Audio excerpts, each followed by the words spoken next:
जय हिंद कैडेट्स। कैसे आप सभी। तो फाइनली हमारे साथ है सीनियर अंडर ऑफिसर सात्विक उपाध्याय जो कि IMA कैंप करके आए हैं। तो ये आप देख सकते हैं इंडियन मिलिट्री एकेडमी की देहरादून की डायरी है। जो भी कैडेट वहाँ पे कैंप करता है उसे ये वहाँ से शॉप से परचेस करने का मौका मिलता है। तो आज की वीडियो में आपको A से लेकर Z तक पूरी डिटेल मिलेगी IMA Indian military academy attachment camp के बारे में। ठीक है, एनसीसी में काफ़ी सारे कैंप होते हैं, RDC, TSC, वायुसेना कैंप, नौसेना कैंप, बट IMA भी अपने आप में एक बहुत इंपॉर्टेंट कैंप है और बहुत ही शानदार कैंप है जिसमें हमें आर्मी के एक शेड्यूल को पूरा फॉलो करना होता है। जहाँ पे देहरादून अकेडमी है, वहाँ पे जाकर अपने को सारी चीज़ प्रैक्टिस करनी होती है। सेकंड चीज़, इसमें आपको सीखने को बहुत कुछ मिलता है और आपने अभी ट्रैक सूट देख ही लिया है कि वहाँ से आपको क्या क्या चीज़ें मिलती है। तो इस वीडियो में आपको पूरा ऐसे लेके Z तक IMA के बारे में जानने को मिलेगा। तो सात्विक सर अपना छोटा सा इंट्रो देंगे।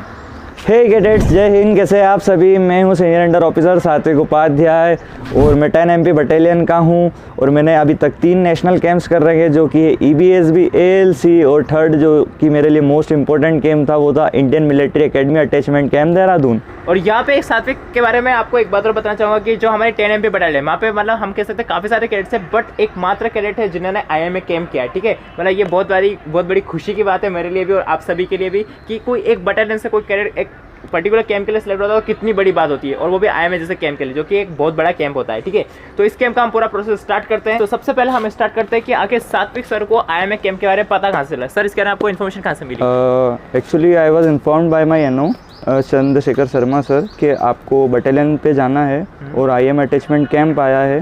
तो इसमें बटालियन से सिर्फ एक कैडेट का सिलेक्शन होगा और MPCG से 18 कैडेट्स को जाना था। तो उसके लिए आपको इंटरव्यू देने जाना है कर्नल को।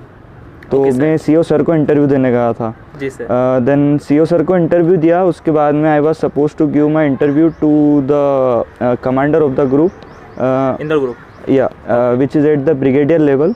और फिर मैंने उन्हें इंटरव्यू दिया। उसके बाद में फ़ाइनल इंटरव्यू NOs की बैठक बैठी थी, उन्होंने मुझे सिलेक्ट करा कि हाँ ठीक है ये जा सकता है। उसके बाद में IMA गया। Okay sir. सब एक छोटा सा क्वेश्चन कि कितने कैडेट्स आए थे इंटरव्यू के लिए ये बताइए बटालियन पर?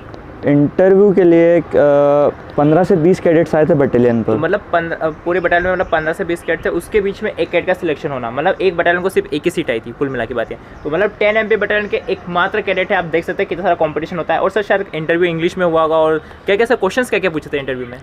देखिए, जो बेसिक क्वेश्चन रहते हैं वो ये पूछे गए थे कि हु आर यू, और आपके बारे में डिफ़ाइन कीजिए, और आप किस जगह से बिलोंग करते हैं, आप IMA क्यों जाना चाहते हैं, IMA भेज के हमारा क्या फ़ायदा होगा, बटालियन का क्या फ़ायदा होगा।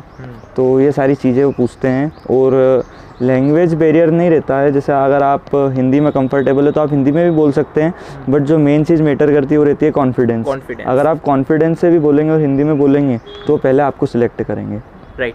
तो सात्विक सर एक छोटा सा डाउट और कैट्स का रहता है कि जो C सर्टिफिकेट, B या A सर्टिफिकेट एग्जाम है उसे हमें इंग्लिश में देना होता है या हिंदी में सर? देखिए, आप जिस लैंग्वेज में कंफर्टेबल हैं आप उसमें दे सकते हैं। बस इतनी सी बात है। काफ़ी सारे कैट्स कंफ्यूज होते हैं, मुझसे भी पूछते हैं कमेंट्स में कि सर किस तरह के एग्जाम होता है, इंग्लिश में देना है हिंदी में देना है। तो आपके पास चॉइस ऑप्शन रहता है। तो इंग्लिश हिंदी का कोई लैंग्वेज का बैरियर नहीं है, ना ही इंटरव्यू में किसी तरह के कैंप में किसी भी चीज़ में नहीं। आपको जो कंफर्टेबल लगे उसमें आप दे सकते हैं। ओके सर, अब हम आगे बढ़ते हैं। तो जब आपका बटालियन में सिलेक्शन होगा, इन दो ग्रुप लेवल पर सिलेक्शन होगा, अब उसका शायद डेट आ गई थी कि किस मंथ में जाना है। तो सर आप कितने दिन का ये कैंप होने वाला था और आप कब निकले और कैसे गए ये बता दीजिए कैडेट्स को। So this was a camp of max to max 10 days और ये 17 से 28 डिटेल्ड हुआ था। और हम लोग यहाँ से 15 तारीख को निकल गए थे। तो 16 तारीख को हमने ग्वालियर बटालियन में रिपोर्ट करा था।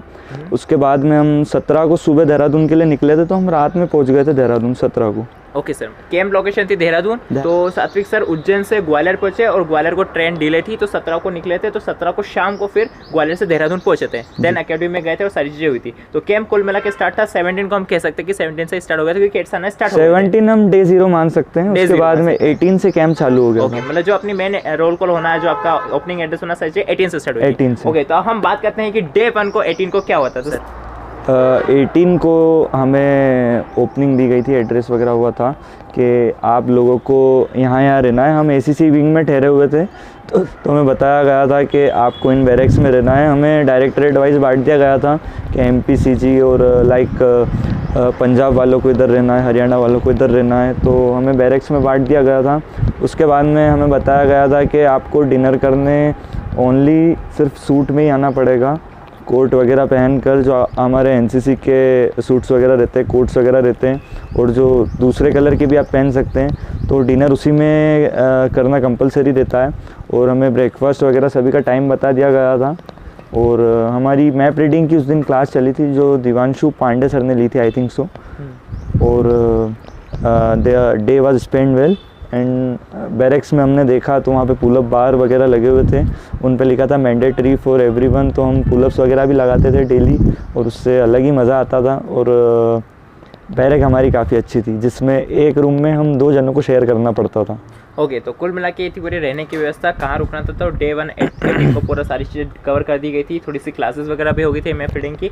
सर अब बात करते हैं लोकेशन की। लोकेशन कैसी थी IMA का पूरा जो इंफ्रास्ट्रक्चर था, कैसा लगा आपको? लोकेशन तो हम देखते ही रह गए थे, मतलब लोकेशन देख के तो मुझे गूज़बम्स आ गए थे। जब मैं 17 को उतरा था ट्रक से तो मैं आगे ही बैठा था बाई चांस, और जैसे ही मैं उतरा मैं I bend down on my knees and सबसे पहले जैसे हम मंदिर में करते हैं वैसे मैंने IMA को झुक के प्रणाम करा कि मुझे एक दिन यहाँ पर ज़रूर आना है।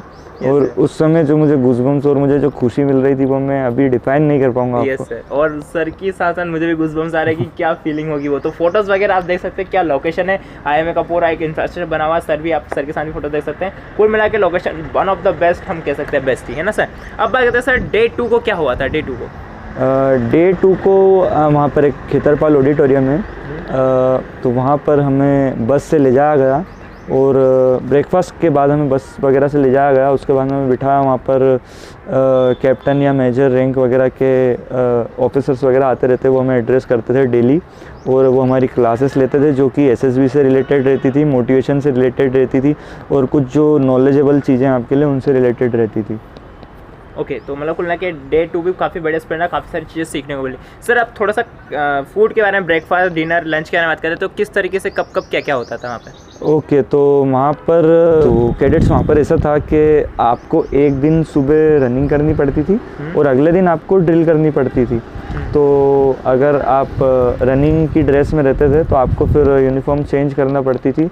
उसके बाद में फिर सारे कैडेट्स यूनिफॉर्म में मूव करते थे। वहाँ पे करियप्पा सर की एक स्टैचू लगी रहती थी जो ग्लास से ढकी हुई रहती थी। और फिर हम अंदर जाते थे ACC विंग की मेस में, ACC मेस में। वहाँ पर हम सभी साथ में मिलकर ब्रेकफास्ट करते थे। और वहाँ पर फ़ोटो वीडियो वगैरह शूट करना अलाउड नहीं था, तो हम जेब में कुछ भी रख के नहीं ले जाते, पॉकेट हमारी खाली रहती है। हम अंदर जाते और बिल्कुल लाइन में बैठते जैसे GCs बैठते हैं वहाँ के जेंटलमैन कैडेट्स।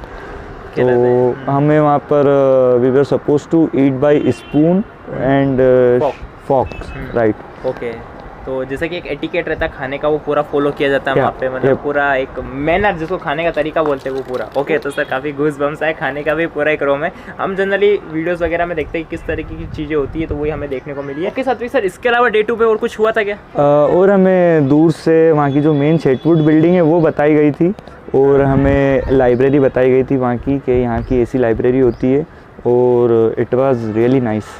ओके, मिला के देखा जाए तो IMA का जो इंफ्रास्ट्रक्चर बना हुआ बहुत ही बड़े एरिया में बना है। सर कितना एरिया है उसका, मतलब? वो लगभग 1400 एकड़ में फैला हुआ है। 1400 एकड़, मतलब आप समझ सकते हो कि कितना बड़ा ट्रेनिंग का पूरा एरिया, मेस का एरिया, एक्टिविटीज का एरिया, स्पोर्ट्स, एवरीथिंग, शायद A to Z वहाँ पे चीजें कवर होती है ना सर। हॉस्पिटैलिटी, सारी चीजें, खाने वगैरह। तभी हमें बस में मूव कराया जाता था यहाँ से वहाँ, क्योंकि वहाँ पर डिस्टेंस काफी था जगहों के बीच में। मतलब IMA के गेट से एंटर हुए, फिर आपको कहीं से एक जगह दूसरी जगह भी जाना है तो वो बस के थ्रू ले जाया जाता है, क्योंकि वहाँ पे सारी चीजें कवर थी, मतलब उसके बाहर जाने की कोई जरूरत नहीं, एवरीथिंग वाज देयर, राइट ना सर? राइट। ओके, तो सर अब बात करते हैं हम डे 3 की। सर डे 3 में क्या क्या हुआ था? डे 3 में हम लोगों का ब्रेकफास्ट हुआ, और उस दिन हमारा ड्रिल का टर्न था। तो हमने कदम बदल वगैरह सीखा। वहाँ के जो उस्ताद वगैरह रहते हैं जो बिल्कुल कड़क लगते हैं बिल्कुल, यस सर, तो उनसे हमने स्टाइल मार्च वगैरह और दूसरी जो मार्चेस होती है वो सीखी।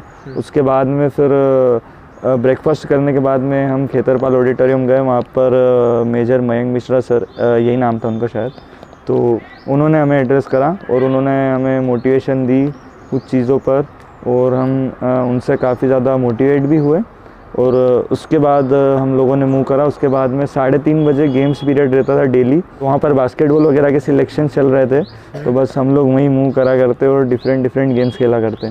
ओके सर, काफ़ी अच्छा लगा ये जान के सर। इसके अलावा जो हमारा एक क्वेश्चन निकल गया था कि कितने कैडेट्स से टोटल आईएमए में, मतलब आईएम में टोटल अराउंड 251 कैडेट्स थे। 251 कैडेट्स ऑल ओवर इंडिया से सिलेक्ट होके ऑल ओवर इंडिया है ना, सारे 17 डायरेक्टर्स से अराउंड जितने कैडेट्स हुए थे सब गए थे, तो काफ़ी अच्छी बात है, काफ़ी सारे कैडेट्स। ओके सात्विक सर, इसके अलावा हम बात करते हैं डे 4 को क्या हुआ था सर? तो डे 4 को वही हमने नॉर्मली एक ड्रिल हमारी हो चुकी थी। डे 3 पे तो हमने 5 किलोमीटर की रन करी थी। उसके बाद में हमने ब्रेकफास्ट वगैरह किया और उसके बाद में हमें खेतरपाल ऑडिटोरियम ले जाया गया। वहाँ पर हमें मेजर चेतन पटेल सर थे कोई, उन्होंने एड्रेस करा। उसके बाद में उन्होंने कुछ लेक्चर्स वगैरह दिए किसी टॉपिक पर, और देन उसके बाद में हम हॉर्स राइडिंग एरिया में पहुंच गए, जहाँ पर हमने वैरायटी के हॉर्सेस देखे, जिनमें जंपर्स रहते हैं, ट्रूपर्स रहते हैं और जो स्पीड से भागने वाले हॉर्सेस रहते हैं। मतलब वहाँ पर सारी वैरायटी के हॉर्सेस थे जिन्होंने ओलंपिक में गोल्ड मेडल भी जीत रखे थे। ओके, इसे घोड़े भी वहाँ पे थे जी, क्या बात है। यस सर, तो कुल मिला के डे 4 को भी कुछ अमेजिंग चीज़ें देखने मिली। यहाँ पे एक नोटिस करने वाली बात कैडेट्स ये सर, मैं बताना गलत हूँ कि सही, मतलब कि हर डे आपको कोई नया ऑफिसर मिल रहा है आपको और अलग नई चीज़ दिखा रहा है, राइट सर? मतलब कि ऐसा कोई सा भी कैंप नहीं है जहाँ पे आपको हर डे एक नया ऑफिसर मिले और नई चीज़ें दिखाए सर। एक्चुअली वो आर्मी एजुकेशन कॉर्प्स को बिलोंग करते हैं, जो वहाँ पर लेक्चरर्स रहते हैं, तो वो अधिकतर मेजर या कैप्टन रैंक के रहते हैं, तो वो आपको एड्रेस करते हैं और वो आपको बहुत ही नॉलेजेबल चीज़ें बताते हैं। ये सर, और मतलब रोज़ आपको नए ऑफिसर मिल रहे हैं ना, तो एक अलग ही नई मतलब पर्सनैलिटी से देखने को मिल रहा है, व्यक्तित्व से मिलने को मिल रहा है आपको, एक रोज़ नए ऑफिसर से कुछ सीखने को मिल रहा है। कुल मिला के बात ये साथ ही आप बात करते हैं हम डे 5 को। डे 5 को क्या हुआ था? तो सर डे 5 को फिर हमने वापस से ड्रिल कंटिन्यू करी थी और उसके बाद में फिर ब्रेकफास्ट वगैरह हुआ और हम खेतरपाल ऑडिटोरियम गए। उससे पहले हम रमन हॉल गए थे, वहाँ की एक बहुत ही फेमस जगह है। वहाँ पर हमने बहुत सारी मतलब जो ब्रेव सोल्जर्स रहते हैं उनसे रिलेटेड कुछ स्टोरीज़ वगैरह लगी हुई रहती है, तो हमने देखी और वहाँ पर जो स्टाफ था उन्होंने हमें बताया रमन हॉल के बारे में। और फिर हम खेतरपाल ऑडिटोरियम मूव करें, वहाँ पर हमने देखा कि वहाँ पर एक मेजर रैंक के आए हुए थे, मेजर एस त्रिपाठी सर, तो उन्होंने हमें एड्रेस करा। उसके बाद में मेजर योगेश सर आए और उन्होंने हमें केस स्टडीज़ से रूबरू कराया और केस स्टडीज़ वाकई में अच्छी थी जो उन्होंने बताई, और उससे हमारा बहुत सारा दिमाग भी चला और MPCG डायरेक्टरेट वालों ने हमने खूब आंसर भी करे उसमें, और काफ़ी अच्छा लगा उस दिन का लेक्चर। उसके बाद वही हम लोग नॉर्मली हैं, हमारी ACC विंग में मूव करा हमने और वहाँ पर रोल कॉल वगैरह हुआ। उसके बाद डिनर हुआ कोट पैंट वगैरह में, और फिर हम हमारी अपनी रिस्पेक्टिव बैरक्स में मूव हो गए। ओके, तो कुल मिला के डे 5 भी काफ़ी अमेजिंग है ना, कुछ नई चीज़ सीखने को मिली। ये तो कुल मिला के डे 5। अब मैं आपको कुछ चीज़ें ऐसी जानने की कोशिश करते हैं कि आखिर हमें IMA कैंप में किस किस तरह की यूनिफॉर्म पहननी पड़ती है सर। काफ़ी सारे कैडेट्स बोलते हैं कि NCC में हम TSC कैंप करते हैं कॉम्बैट यूनिफॉर्म होते हैं, तो IMA कैंप में आपको किस किस तरह की यूनिफॉर्म पहननी पड़ती है? ओके, तो वहाँ पर अगर आपका रनिंग डे रहता था तो आपको रनिंग डे पर पूरी ऊपर से नीचे तक वाइट यूनिफॉर्म पहननी पड़ती थी, जिसमें आपकी टी-शर्ट, जर्सी, लोवर, इवन आपके शूज़ भी वाइट रहते थे। और वहाँ पर सुबह रनिंग के टाइम पे आप सर पर कुछ नहीं लगा सकते थे, वरना आपके उस्ताद गुस्सा हो जाते थे, क्योंकि you are a soldier in IMA, right. और उसके बाद में फिर लंच या फिर कहीं बाहर जाने के लिए या फिर ब्रेकफास्ट के टाइम पर आपको NCC यूनिफॉर्म पहननी पड़ती थी, और जनरली उसके ऊपर जो हम एक जर्सी डालते हैं, जो NCC जर्सी आती है, वो जर्सी हमें डालनी पड़ती थी। उसके अलावा जो शाम का डिनर का टाइम रहता था उसमें हमें कोट पैंट में जाना रहता था, वरना हमें बाहर इंतज़ार करना पड़ता था खाने के लिए। अच्छा। और उसके अलावा एक दिन हमने कॉम्बैट ड्रेस भी पहनी थी, जिसमें हम बाहर मूव कर रहे थे और बफर रेंज वगैरह पर गए थे। उस दिन हमें कॉम्बैट ड्रेस पहनाई गई थी। Okay sir. और इसके अलावा सर ट्रैक सूट वहाँ पर आप कोई सा भी पहन सकते थे। जैसे मैंने नेशनल गेम कर रखे थे तो मेरे पास रेड ट्रैक सूट था, जो जनरली MPCG डायरेक्टरेट के पास ही रहता है। वहाँ पर मैंने ये चीज़ भी देखी। Yes sir. वहाँ पर सभी 17 डायरेक्टरेट में सभी ब्लू ट्रैक सूट पहनते हैं, और सिर्फ हमारी डायरेक्टरेट ऐसी है जिसमें रेड ट्रैक सूट पहना जाता है। ओके, तो आप फोटोज देख सकते हैं सात्विक सर का रेड ट्रैक सूट में, और शायद हमें EBSB कैंप में भी ट्रैक सूट मिला था, तो सात्विक सर ने ब्लू वाला लिया था और मुझे रेड वाला, क्योंकि मेरा तो एक NCC का पूरा जर्नी हो गया था, बट सात्विक क्या सेकंड ईयर में ही था, बट सात्विक का 1 साल और बचा था। तो सात्विक ने नेक्स्ट ईयर फिर 2 नेशनल कैंप किए, एक ALC कैंप किया है, एडवांस लीडरशिप कैंप, और एक IMA कैंप किया। तो सात्विक को 2 ट्रैक सूट और मिल गए, तो वहाँ जो ट्रैक सूट मिला वो था रेड कलर का। तो आप फोटोज देख सकते हैं, यानी कि सात्विक सर कुल मिला के आपके पास कितने ट्रैक सूट है, और आपने खरीदे या आपको मिले कैंप से, कौन सब कंप्लीट बताइए आप। एक्चुअली सर एक ट्रैक सूट पहला तो मैंने खरीदा था फर्स्ट ईयर में। उसके बाद में कौन से कलर का सर वो ब्लू कलर का तो था। आप फोटो देख सकते हैं, ये वाला है बिल्कुल। Yes sir. उसके बाद में जब मैंने 2 नेशनल कैंप करे तो उसमें मुझे एक रेड कलर का ट्रैक मिला और एक ब्लू कलर का ट्रैक मिला। ओके। और फिर जो फाइनल मेरा लास्ट कैंप था उसमें IMA कैंप, वहाँ पर हमने कैंपस से ये वाला ट्रैक सूट लिया जो आप देख सकते हैं। ओके। जिस पर IMA वगैरह लिखा हुआ है। यस, है ना। तो कुल मिला के साथी सर के पास 4 ट्रैक सूट है। तो मतलब आप देख सकते हैं, ये तो मतलब वाली बात है कि अगर आप एनसीसी में ज़्यादा कैम्प करते हो, हर कैम्प में कंपलसरी है कि आपको ट्रैक सूट मिलेगा। सर काफ़ी सारे कैड्स मुझे कमेंट करते हैं कि हमारे बटालियन से या हम जो कैम्प करते हैं नेशनल कैम्प में EBS भी करते हैं तो वहाँ कैड्स को ट्रैक सूट नहीं मिलता। बट ये मे भी हो सकता है कि आपके बटालियन से कोई इशू हो या जो भी हो, बट आप क्लियर कीजिए क्योंकि नेशनल कैम्प कर रहे हैं तो ट्रैक सूट मिलना ही। एग्जाम्पल आपके सामने, मैंने खुद ने EBS से कैम्प किया तो मुझे ट्रैक सूट मिला रेड वाला, ठीक है। साथी सर ने भी किया है, LC किया है, IMA किया है, तो देख सकते हैं आपको ट्रैक सूट मिला है। हाँ, यहाँ पे 2 जगह जहाँ पे आपको परचेस करना पड़ा है वो बात अलग है, बट ट्रैक सूट मिलता जरूर है, ठीक है। जैसे कि EBS कैम्प में और LC में आपको फ्री में मिलता है, राइट सर। क्योंकि IMA एक अलग ही पूरा अपना इंफ्रास्ट्रक्चर अलग चीज़ें आपको दे ही रहा है, तो आप वहाँ पे शॉप होता है जहाँ से आप IMA से रिलेटेड काफ़ी सारी चीज़ें परचेस कर सकते हैं, राइट सर। ओके सर, साथी सर अब हम बात करते हैं डे 6 का। डे 6 के में क्या क्या हुआ कैडेट्स को आप बताइए। ओके, तो डे 6 को वही जो नॉर्मल होता है, हमारी जो भी रनिंग या ड्रिल वगैरह हुई वो हुई, ब्रेकफास्ट वगैरह हुआ। उसके बाद हमें CQB रेंज ले जाया गया और CQB company quarter battle range करके ऐसा कुछ उसका फुल फॉर्म है, आई थिंक सो। और उसके बाद में हमें बफर रेंज ले जाया गया। वहाँ पर बफर रेंज के कुछ फ़ायदे रहते हैं, जैसे आप यहाँ पर फायर करें या फिर ऐसी रेंज बनी हुई रहती है, उसमें फायर के आपको बेनिफिट्स बताए जाते हैं। उसके बाद में हमें वेपन ट्रेनिंग दी गई वहाँ पर बहुत सारे वेपन लगे हुए थे 1 by 1, तो वो हमने वेपन भी चेक करे और प्लस उनके साथ में हर वेपन के साथ में उसका एक पर्टिकुलर बोर्ड लगा हुआ था जिसमें उसके बारे में उसकी इन्फॉर्मेशन लिखी हुई थी कि वो कितनी दूर तक फायर करता है या उसकी मजल वेलोसिटी वगैरह या सब जो भी था वो लिखा हुआ था। तो वो भी मैंने प्रॉपर नोट्स बनाए उसके। और उसके बाद में हमें आसपास की ओर रेंज में घुमाया गया और फिर हम वापस आ गए थे। फिर वही खेतरपाल ऑडिटोरियम जाना हुआ और डिनर वगैरह हुआ और हम लोग अपनी अपनी बैरक्स में चले गए। ओके, तो कुल मिला के ये डे भी बहुत अच्छा बढ़िया सा निकला और आपको रेंज पे ले जाएगा तो मतलब वेपन्स के बारे में जानने को मिला। मतलब IMA कैम्प में आपका कोई से भी सेक्टर छूटता नहीं, आप CAT से कैम्प में फायरिंग करने को मिलता है, यहाँ पे आपको उससे बड़े वेपन। सर एक दो वेपन्स के नाम बताइए जो आपको देखने को मिले। वहाँ पर हमने रॉकेट लॉन्चर देखा और वहाँ पर सर ने बताया कि रॉकेट लॉन्चर ये 2 मैन को कैरी करने पड़ते हैं, एक पीछे सपोर्ट के लिए रहता है और एक आगे फायरर रहता है, क्योंकि इसमें से जब आपकी वो जो भी अंदर जो बुलेट निकलती है या जो भी गोला वगैरह आप डालते हैं उसमें, तो वो बहुत ही स्पीड से जाता है, तो वो एक जने से हैंडल नहीं हो पाता है, इसके लिए इसमें 2 जने लगते हैं। ओके, मतलब कि बहुत हेवी वेपन है, उसको 2 मैन कैरी करते हैं। हाँ। और इसके अलावा सर आपको LMG और राइफल्स में क्या क्या देखने को मिला? उसमें हमें SLR वगैरह बताई, इंसास वगैरह बताई और वो कहाँ पर बनी है ये भी बताया और इंडिया में किस किस जगह इनका काम होता है गन्स वगैरह का, या फिर SLR LMG ये जो भी राइफल्स वगैरह इनकी हमें जगह बताई गई और हमें इनको टच करके भी देखने दिया गया। Yes sir. और इसमें हमने देखा कि कितने वैरायटीज़ के वेपन्स हो सकते हैं और वहाँ पर ग्रेनेड्स वगैरह भी थे 3-4 टाइप के, तो वो भी हमने देखे और वो भी ऐसे डमी ग्रेनेड्स थे तो हमने हाथ में भी लेके देखा उन्हें, और ओरिजिनल ग्रेनेड्स भी पड़े थे वहाँ पर। ग्रेनेड्स बिल्कुल प्रिकॉशन के साथ बताए गए। अच्छा, मतलब कुल मिला के आपको काफ़ी सारी आर्मरीज यानी कि आपको जो मिलिट्री के जो वेपन्स होते हैं वो देखने को मिले। ओके, तो कुल मिला के अमेजिंग चीज़ है। ओके सात्विक सर, अब हम बढ़ते हैं हमारे डे 7 की ओर। तो कैडेट्स को बताइए डे 7 को क्या क्या हुआ सर, और मैं भी काफ़ी एक्साइटेड हूँ क्योंकि धीरे धीरे चीज़ें बढ़ती जा रही है, लेवल नेक्स्ट लेवल आता जा रहा है। ये सर डे 7 को भाई हम लोगों का ब्रेकफास्ट वगैरह हुआ। उसके बाद में फिर हम FRI रेंज गए। उस दिन की सबसे मेन बात यही थी, जो मेन एलिमेंट था उस दिन का, वो फॉरेस्ट रिसर्च इंस्टीट्यूट था जहाँ पर स्टूडेंट ऑफ द ईयर की शूटिंग भी हुई है। और जहाँ से IMA के जो भी आसपास के जो फॉरेस्ट है वहाँ सभी का मैनेजमेंट होता है, प्लस वहाँ पर कैंटीन वगैरह भी थे, तो हमने इतने टाइम बाद बाहर का खाना खाया था स्नैक्स वगैरह खाए थे, समोसे वगैरह, और वहाँ पर हम लोग घूमे भी थे और वहाँ से हमने वुलन क्लॉथ्स वगैरह भी लिए थे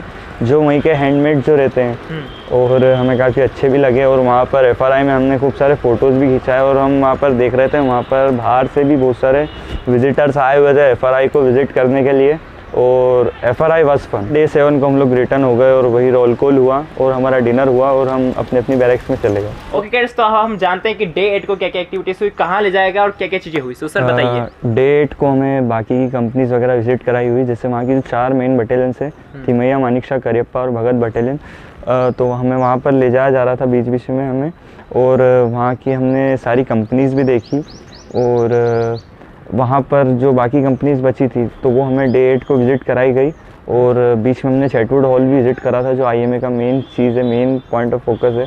तो वहाँ पर बस हमें जो लास्ट लाइन रहती है, अंतिम लाइन जो रहती है, अंतिम पथ, उसके आगे हमें जाने नहीं दिया था, क्योंकि उसके आगे खाली GCs जाते हैं और फिर वो ऑफिसर्स वगैरह बन जाते हैं, तो वहाँ पर हमें जाने नहीं दिया था।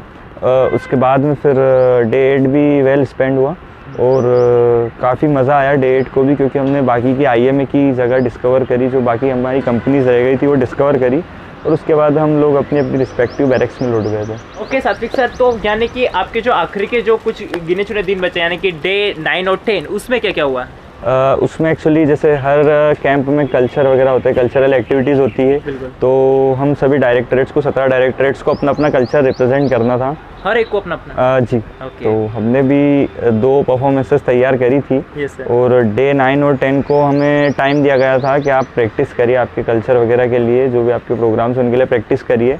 और उसके बाद में जो 11 डे भी बोल सकते हैं, जो फाइनल डे था, तो हमने फिर उस दिन हमारा अपना अपना कल्चर शो करा, और हमने अपना MPCG का कल्चर शो करा। हमने 2 परफॉर्मेंस दी थी, 2-2 टीम में बट के, क्योंकि 18 जने थे, तो स्टेज पर 18 जने कैसे कवर हो पाते, तो हमने 5-6 या 6-7 ऐसी 2 टीमें बांट ली थी। और that day was also fun, और हमने खूब इंजॉय करा, और हमने डिफरेंट स्टेट्स वगैरह के और डिफरेंट डायरेक्टरेट्स के कल्चर हमने देखे, तो हमें काफ़ी अच्छा लगा। तो यानी कि डे 9 और 10 को कल्चर के प्रैक्टिस किया, यानी कि जैसे कि हर कैंप में होता है, कोई सा भी कैंप हो, सारी कैंपों में लास्ट के डेज में कल्चर प्रोग्राम होता है, तो 9 और 10 को प्रैक्टिस किया, और फिर जो हमारा डे 11 या लास्ट डे कह सकते हैं हम IMA कैंप का, तो उस दिन आपने अपना कल्चर रिप्रेजेंट किया, वो भी सब बढ़िया बेस्ट मिला, सारे कैड्स से मिले, काफ़ी सारे कैड्स आपके फ्रेंड भी बने होंगे सर, है ना? इवन अभी भी नंबर होंगे से, है ना, काफ़ी सारे कैड्स के। तो ये काफ़ी अच्छा है कि आपको बाहर निकलते ना, तो लोगों से मिलते तो पर्सनैलिटी डेवलप होती है, नई नई चीज़ें सीखने को मिलती है, काफ़ी चीज़ें बढ़िया हुई। ओके, तो सर आप कैड्स को निकलने के लिए कितना टाइम नहीं, मतलब आपका कल्चर दिन में होता कि रात में? हमारा कल्चर दिन में हुआ था, और फिर 28 के तारीख को, यानी कि 11th डे, है ना? तो मतलब उसके बाद फिर अपन निकल सकते हैं घर के लिए, जब उसके बाद हम निकल सकते हैं घर के लिए। फिर आपको अगर इच्छा हो, अगर आपको जल्दी हो, आपको अगर देर हो रही है, तो फिर आप 28 को निकल सकते हो, या फिर आप 29 को निकल जाइए। मतलब बैरक में रुक के एक दिन आप, मतलब टाइम दिया था आपको ऐसा। तो सर आप कब निकले थे, और आपने फिर कैसे आप वापस उज्जैन गए? हम लोग 29 तारीख को निकले थे, तब तक हमने उससे पहले थोड़ा देहरादून भी विजिट कर लिया था, और काफ़ी अच्छी जगह देहरादून की हमने देख ली थी, और वहाँ का खाना पीना भी हमने देखा था, जो फेमस फूड वगैरह थे वहाँ के, वो भी खाए हमने। और फिर 30 तक हम लोग अपने अपने रिस्पेक्टिव जगहों पर पहुँच गए थे, और IMA campus memorable. Yes sir. Okay, तो यानी कि सात्विक सर पूरा IMA कैंप करके, तो यानी कि 30 दिसंबर को सात्विक sir Ujjain Madhya Pradesh 10 MP battalion यानी कि अपने घर आ चुके थे। अब उसके बाद सर कुछ चीज़ें ऐसी है जो मैंने खुद अपने आंखों से आपके लिए देखी है कि आपका किस तरह से बटालियन पे अप्रिसिएशन हुआ, क्या चीज़ें हुई, तो उस सबसे रिलेटेड कुछ बहुत सारे क्वेश्चन है, फ्रिक्वेंटली क्वेश्चन है कैट्स। इन क्वेश्चन को आप ध्यान से सुनेगा, और आपके इस पर काफ़ी सारे जो डाउट्स है कैट्स के, वो सारे इस पर सोल्व होंगे। तो सर 1 बाय 1 हम उन क्वेश्चन को शुरू करते हैं। ओके कैट्स, तो आप सभी के जितने भी डाउट्स है IMA कैंप से रिलेटेड, तो मैंने नोट डाउन कर लिया, तो सात्विक सर से 1 बाय 1 हम पूछते हैं और उनके आंसर आते हैं। तो सर क्वेश्चन ये है कि IMA जो कैंप था, वो उस कैंप में कितने कैडेट्स आए थे, और कैंप की लोकेशन क्या थी? तो कैंप में 251 कैडेट्स आए थे, जिसमें से 2 एयर के थे और 2 नेवल के थे। बाकी जो 247 कैडेट्स थे वो आर्मी विंग के थे। Yes sir. और कैंप की location Indian military academy Dehradun थी, जो कि उत्तराखंड स्टेट में। ओके, तो कुल मिला के अमेजिंग लोकेशन थी, जैसा कि हमने पूरा इंटरव्यू में देखा। Thank you so much sir. Sir IMA camp के लिए आपका सिलेक्शन कैसे हुआ? तो इसके लिए आपको आपकी बटालियन में और आपके कॉलेज में एक्टिव रहना पड़ेगा कि IMA कैंप कब आ रहा है, और अगर दूसरे कैंप्स भी जाना है तो उसके लिए भी आपको एक्टिव रहना पड़ेगा कि कौन सा कैंप कब आ रहा है। तो आपको जनरल से इन्फॉर्मेशन होनी चाहिए। और इसमें मेरा सिलेक्शन ऐसे हुआ कि पहले मैंने मेरे NO से बात करी, उसके बाद में फिर उन्होंने कहा कि आप बटालियन जाइए, आपके कर्नल जो आपके CO सर है बटालियन के, उनके साथ आपका इंटरव्यू होगा। तो फिर मेरा पहले कर्नल सर के साथ इंटरव्यू हुआ, उसके बाद में NOs वगैरह की बैठक बैठी, फिर वहाँ पर भी मेरा इंटरव्यू हुआ। उसके बाद में जो मेरा लास्ट इंटरव्यू था वो था ग्रुप कमांडर के साथ में, जो हमारे इंदौर ग्रुप के कमांडर है, और हमारी है जो डायरेक्टरेट है वो MPCG डायरेक्टरेट है, जिसमें से 18 कैडेट्स को जाना था। तो जब मैंने लास्ट इंटरव्यू क्लियर करा तो हमारे इंदौर ग्रुप से हम 3 जने थे, जिन्हें आईएम में जाने के लिए डिटेल्ड किया गया था। यानी कि हमारे एम्बियंस में 6 ग्रुप है, तो 3 कैडेट हमारे इन 2 ग्रुप से, यानी कि 3 6 नहीं, हर एक ग्रुप से 3 कैडेट्स हम कह सकते हैं। बाकी वो चीज़ें देखी जाती है कि कोई कैडेट्स हो सकता है कहीं और ज़्यादा अच्छा परफॉर्म कर रहा हो तो वहाँ से भी ज़्यादा हो सकते हैं। ओके कैडेट्स, तो जो नेक्स्ट क्वेश्चन है वो है कि आखिर आईएमए से हमें किट के तौर पर क्या क्या मिलता है, तो सर आपको वही बताने वाले। तो कैडेट्स आपको आईएमए से किट्स ये मिल सकती है, जिसमें एक डायरी है आईएमए की, उसके बाद में कैप है, और उसके बाद में ये आपको कीचेन देखने को मिल जाएगी जो आपको आईएमए से मिलती है। तो ये आप कैंपस से ख़रीद सकते हैं, और वहाँ पर 3-4 कैंपस बने हुए हैं, इसके कैंटीन वगैरह बने हुए हैं, तो आप वहाँ से ये सब किट्स ले सकते हैं। ओके तो सर मैं इन सब के अच्छे से आपको फोटोज़ दिखा सकता हूँ कि आप देख सकते हैं ये इंडियन मिलिट्री एकेडमी की डायरी है, इस पर देहरादून लिखा है, वीरता और विवेक यहाँ पे लिखा हुआ आप देख सकते हो, काफ़ी अच्छा बढ़िया कवर है इसका। और नेक्स्ट हम बात करते हैं आईएमए की कैप, इंडियन मिलिट्री एकेडमी, इस पर भी लिखा गया है, यहाँ पे भी वीरता और विवेक लिखा गया है, और पीछे आईएमए लिखा गया, कितना काफ़ी अच्छे फॉन्ट में, इटैलिक फॉन्ट में लिखा गया, काफ़ी अच्छा लग रहा है। और लास्ट हम बात करते हैं इस की चेन की, तो ये की चेन है इंडियन मिलिट्री एकेडमी, सेम इस पर कोई लोगो लगा हुआ है, बट इसके पीछे देखेंगे तो आईएम का जो पूरा स्ट्रक्चर जो बिल्डिंग है हम कह सकते हैं वो पूरा बना हुआ है एकेडमी, आप देख सकते हैं कितना शानदार लग रहा है। तो कुल मिला के काफ़ी सारी चीज़ें मिली है। सर इसके अलावा और चीज़ें क्या मिली इसके अलावा शायद आपको? इसके अलावा मुझे ट्रैक मिला है वहाँ से कैंटीन से लिया था मैंने, परचेस करा था, तो आप ये सारी चीज़ें आप ले सकते हैं। क्वेश्चन है कि कैंप की डेट क्या थी? तो कैंप की डेट दिसंबर में डिटेल करी गई थी, वो थी 17 से 28 दिसंबर। तो लगभग हर साल शायद कैंप इसी के मंथ के आसपास आता है, राइट? हाँ, और लगभग डेट भी यही रहती है। डेट भी यही रहती है, मतलब फिक्स है, क्योंकि आईएमए का मतलब आर्मी की बात आ गई, वहाँ पे टाइम शेड्यूल मतलब की पंक्चुअलिटी बहुत देखने को मिलती है, तो एक परफेक्ट टाइमिंग है, सब कुछ है। तो हर बार आपको तैयार रहना, हर साल ये कैंप इसी टाइम पे आएगा। मतलब कि इसके सिलेक्शन सर किस मंथ में स्टार्ट हो गए थे? इसके सिलेक्शन सर नवंबर से चालू हो गए थे। मैंने आपको पहले भी बात बोली कि इसमें आपको बहुत ही एक्टिव रहना पड़ता है। हाँ। जैसे ही आपका बटालियन में नोटिफिकेशन आए तो आपको बटालियन में बात करके रखनी चाहिए कि मुझे इसमें इंटरेस्ट है और मैं इसमें जाना चाहता हूं, तो इसमें आपको बहुत ही एक्टिव रहना पड़ेगा। ओके, क्योंकि सीट्स काफ़ी कम है, एक बटालियन से 1 कैडेट सिलेक्ट हो रहा है और ग्रुप से सिर्फ 2 या 3 कैडेट सिलेक्ट हो रहे हैं, तो बहुत बड़ी बात है, क्योंकि 1500 के करीब कैडेट्स हो जाता है एक बटालियन में, हम सारे सर्टिफिकेट्स के मिला लें और अदर सारी चीज़ें हो जाती है, तो इस बात का आपको हमेशा ध्यान रखना है, ठीक है। और आपको टाइमिंग पता चलेगी कैंप कब आता है, तो यानी कि अक्टूबर से हमको प्रिपेयर करना है ना, चालू करना चाहिए। इवन मैं तो बोलता हूँ अभी जो छुट्टियाँ आ रही है इसमें आप काफ़ी सारी चीज़ें देख डालो, आईएमए से रिलेटेड किस तरह से सिलेक्शन होता है, ताकि आप प्रिपेयर हो आने वाले कैंप्स के लिए। ओके, नेक्स्ट सर हमारा डाउट है कि नेक्स्ट ईयर आईएमए कब आएगा? नेक्स्ट ईयर आईएमए दिसंबर के टाइम पे ही आएगा, और आप अक्टूबर नवंबर से अपनी थोड़ी कम्युनिकेशन स्किल्स और आपकी इंटरव्यू में आपको क्या क्या चीज़ें ध्यान रखनी चाहिए उन सभी पर आप वर्क करना चालू कर दीजिए। और इसमें लैंग्वेज बैरियर कुछ नहीं रहता है, तो आप जो भी बोले, इंग्लिश या हिंदी में बोले, भले हिंदी में बोले तो आप कॉन्फिडेंस से बोलें। ओके सर, नेक्स्ट डाउट है कि आईएमए में एक्टिविटीज़ कौन कौन सी थी? हालांकि हमने पूरा इंटरव्यू में कवर किया, बट फिर भी आप कैडेट्स को एक शॉर्ट लिस्ट करके बता सकते हैं कि कौन कौन सी मेन एक्टिविटीज़ हुई है? ओके, तो आईएमए में मेन एक्टिविटीज़ ये हुई है कि वहाँ की जो 4 बटालियंस रहती है वहाँ पर आपको घुमाया जाता है, और पूरा एक तरीके से पूरा आईएमए कैप्चर करा जाता है। जो 1400 एकड़ की वो जगह है, पर उनमें से जो मेन जगह है वो आपको बताई जाती है, और वहाँ पर फायरिंग वगैरह भी होती है एसएलआर से, बट इस बार नहीं हो पाई थी, एमओ नहीं थी, उस में एमओ की कमी थी, तो इस बार हम फायरिंग नहीं कर पाए थे। बट कैडेट्स वहाँ पर फायरिंग भी होती है एसएलआर से 2 या 3 राउंड आई थिंक सो, और आपको बफर रेंज वगैरह और जो हॉर्स राइडिंग की जो जगह रहती है वहाँ ले जाया जाता है, और आपको मेन जो आईएमए की चैटवुड बिल्डिंग रहती है वो दिखाई जाती है। आपको म्यूज़ियम वगैरह, वहाँ की जो आईएमए की जो लाइब्रेरी रहती है जहाँ पर सभी अभी तक के सभी वॉर्स के जो बुक्स में लिखे गए हैं, अभी तक सारे जो वॉर्स हैं जो वो बुक्स में डिपिक्ट करे गए हैं और बताए गए हैं, तो उनसे रिलेटेड भी आपको बहुत सारी बुक्स वगैरह मिलती है, और बहुत सारे फ़ोटोज़ भी मिलते हैं जो वहाँ की 40 जनों की जो पहली आईएमए की जो यूनिट थी उसका भी आपको वहाँ पे फ़ोटो देखने को मिल जाएगा। खेतरपाल ऑडिटोरियम में आपके लेक्चर्स वगैरह लगेंगे रोज़। ओके, तो कुल मिलाकर देखो कितनी शानदार मैन एक्टिविटीज होती है। सर नेक्स्ट डाउट है, आईएमए के फोटोज़ वगैरह कैड्स को देखने होते हैं, तो यूँ तो आपको बहुत सारे मिलेंगे, बट सात्विक सर ने जो अपने मतलब जो भी इन सभी कैड्स गए थे हमारे 251 कैड्स, इन्होंने क्या क्या क्लिक किया वो सारे फोटोज़ भी आपको वीडियोज़ के बीच बीच में दिखा चुका हूँ, तो कुछ फोटोज़ अभी भी आप देख सकते हैं। तो कुल मिला के अमेजिंग एक्सपीरियंस रहा। ओके, नेक्स्ट डाउट है सर, आईएमए में ऑफिसर से मिलने का मौका मिलता है क्या? क्योंकि काफ़ी सारे कैड्स कैम्प करते हैं, लाइक जब हमारे बटालियन पे एडीजी सर का विजिट था तो मैं भी उनसे मतलब उनके कुछ क्वेश्चन का जवाब दिया था, उनको बहुत अच्छा लगा, तो मैं भी उनसे मिला था, हाथ मिला था, तो एक अमेजिंग फीलिंग थी। फिर मेरा एनसीसी का लास्ट ईयर था तो आगे चीज़ें कंटिन्यू नहीं हो पाई, बट सर आपके पास मौका था, तो क्या सर आप किसी ऑफिसर से मिल पाए वहाँ पे? एक्चुअली मैं वहाँ के उत्तराखंड के एडीजी सर से भी मिला था, major general Atul Rawat AVSM, और मैंने उनसे हैंड शुक करे थे, और उनसे इंटरेक्ट करके काफ़ी अच्छा लगा। 2 या 3 मिनट तक उनसे बात भी हुई, और वहाँ पर दूसरे कैप्टन्स वगैरह, मेजर्स वगैरह से भी मैं मिला, जो कि डेली रनिंग पे आया करते थे और ग्राउंड के पास ही रनिंग करते हुए जाते थे। तो 3-4 उन लोगों से भी इंटरेक्शन हुआ मेरा और काफ़ी अच्छे लगे वो। कुल मिला के है कि आपको ऑफिसर से मिलने का मौका 100% मिलेगा। ओके, तो IMA कैंप का ये बेनिफिट है। सर IMA कैंप का बेनिफिट क्या है, बेनिफिट्स क्या क्या है, हम बात IMA कैंप का ये बेनिफिट है कि आप इससे मोटिवेटेड बहुत हो जाते हैं और आप IMA कैंप इसलिए जाते हैं क्योंकि आपको आर्मी में जाना है, राइट, आपको ऑफिसर बनना है, आपको आपकी लाइफ में कुछ अचीव करना है।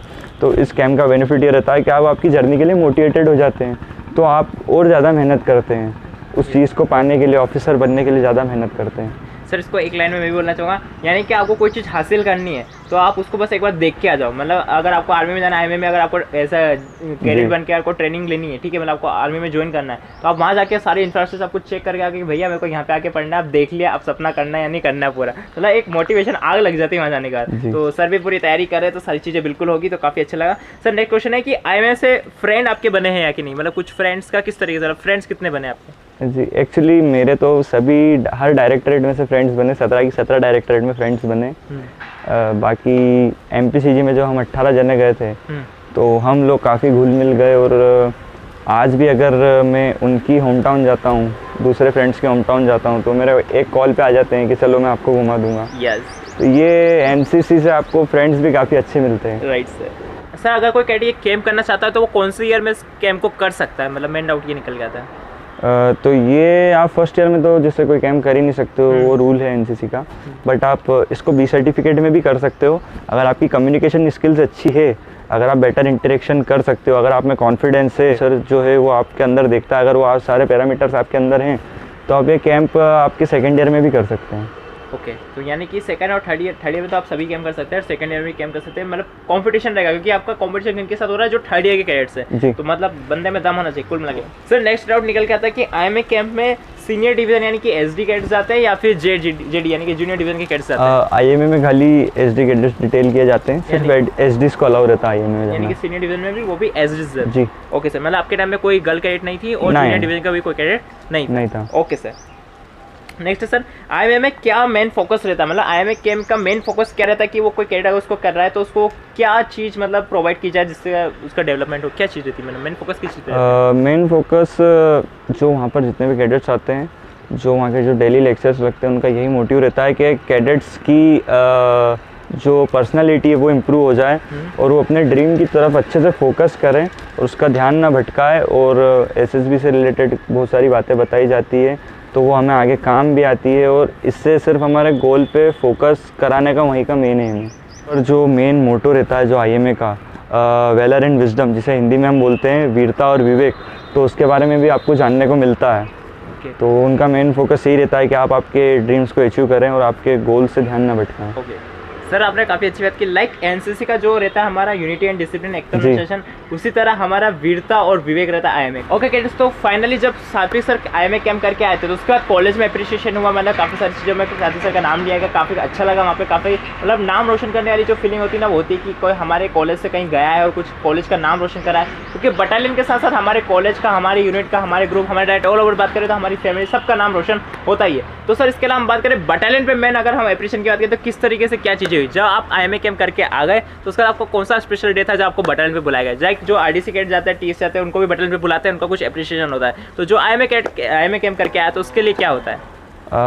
एक्चुअली वहाँ से आने के बाद में कुछ 1.5 या 2 महीने बाद समथिंग हमारे जो MPCG के जो ADG हैं वो यहाँ पर आए हुए थे और उन्होंने हमें एक मोमेंटो दिया, एक ट्रॉफ़ी दी और उससे हमें सम्मानित किया गया और हमें काफ़ी अच्छा भी लगा। और हम 4 जनों को ट्रॉफ़ी दी गई थी, जिसमें से 2 RDC वाले थे और एक TSC में शूटिंग के थ्रू गया था और एक में IMA गया था। तो हमें 4 जनों को वो ट्रॉफ़ी दी गई और वहाँ पर हमें फ़ोटोग्राफ्स वगैरह हुए और काफ़ी अच्छा लगा उस दिन हमें बटालियन में। ओके सर, मतलब कि एक अलग ही फीलिंग रहती है, मतलब कि RDC और TSC वाले बंदे तो साथ में IMA की भी वहाँ पे एक स्पेशल जगह होती है। तो कैडेट्स ये आप सभी के लिए काफ़ी अच्छी मोटिवेट वाली। ओके सात्विक सर, तो कैडेट्स को मोटिवेट करने के लिए आप क्या कहना चाहेंगे? Okay, so cadets just focus on your dreams and avoid factors which are forcing you to get away from your dreams, and मेरी तरफ से best of confidence and best of luck. Okay, thank you so much Satvik sir, आपने इतना अपना कीमती समय दिया। 2 से 3 घंटे हमें शूट करने में लगे, 4-5 लोकेशन पे गए। सात्विक सर काफ़ी अच्छा लगा मुझे आपसे मिलके। सात्विक सर की इंस्टा आईडी आपको दिखाई दे रही है, सर को फॉलो कीजिए, जय हिंद लिखिएगा और जो भी डाउट है पूछ लीजिए। हालांकि हमने सारी चीज़ें कवर की, फिर भी आपको कोई डाउट हो तो कमेंट कीजिएगा। यहाँ पे भी सात्विक सर आपको सभी के रिप्लाई देंगे। लास्ट इंटरव्यू देखना चाहते हैं तो इस वाली वीडियो पे आप क्लिक कर सकते हैं, यहाँ पे आपको काफ़ी सारे इंटरव्यूज देखने को मिलेंगे। इसके अलावा कोई डाउट हो तो कमेंट करिएगा। तो मिलते हैं नेक्स्ट वीडियो, तब तक के लिए जय हिंद।